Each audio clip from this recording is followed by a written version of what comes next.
দেশের বিভিন্ন জেলার সভা সমাবেশ মানববন্ধনের খবর জানাচ্ছেন নাদিরা সুলতানা। বৈষম্য বিরোধী ছাত্র আন্দোলনে আহত ময়মনসিংহ মেডিকেল কলেজ হাসপাতালে চিকিৎসাধীন ব্যক্তিরা সরকারি সহায়তার দাবিতে সংবাদ সম্মেলন করেছেন। ময়মনসিংহ প্রেস ক্লাব মিলনায়তনে এই সংবাদ সম্মেলন করা হয়। ময়মনসিংহে ছাত্র আন্দোলনে আহত কোতোয়ালি তাঁতি দলের যুগ্ম আহ্বায়ক আলামিনকে দেখতে যান বিএনপির নেতারা। নগরীর শানকিপাড়ায় তার বাসায় গিয়ে আর্থিক সহায়তা দেন তারা। বিএনপি মেহনতি ও শ্রমজীবী মানুষের দল বলে মন্তব্য করেছেন দলের কেন্দ্রীয় ভাইস চেয়ারম্যান মোহাম্মদ শাহজাহান। নোয়াখালীতে বন্যায় ক্ষতিগ্রস্ত অটোরিকশা শ্রমিকদের মাঝে খাদ্য সামগ্রী বিতরণ অনুষ্ঠানে তিনি এসব কথা বলেন।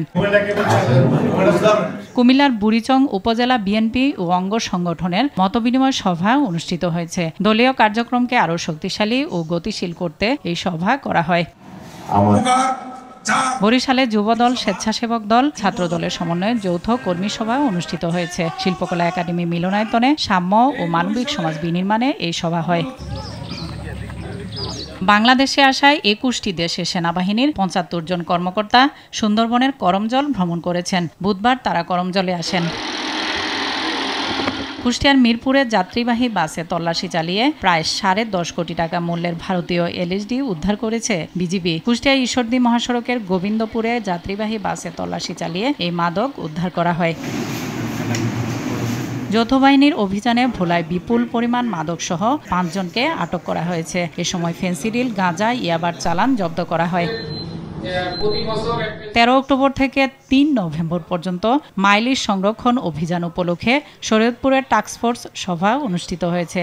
জেলা প্রশাসক সম্মেলন কক্ষে এই সভা অনুষ্ঠিত হয়।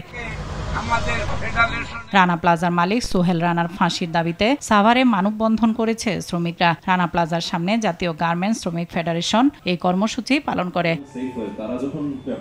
প্লাস্টিক ও পলিথিন ব্যাগের ক্ষতিকর প্রভাব এবং এর ব্যবহার বন্ধে করণীয় শীর্ষক মতবিনিময় সভা অনুষ্ঠিত হয়েছে নড়াইলে। জামালপুরের বকশীগঞ্জের সনাতন ধর্মাবলম্বীদের শারদীয় দুর্গাপূজা উপলক্ষে প্রস্তুতি সভা অনুষ্ঠিত হয়েছে। উপজেলা প্রশাসনের উদ্যোগে এই সভা অনুষ্ঠিত হয়। নাদিরা সুলতানা, RTV।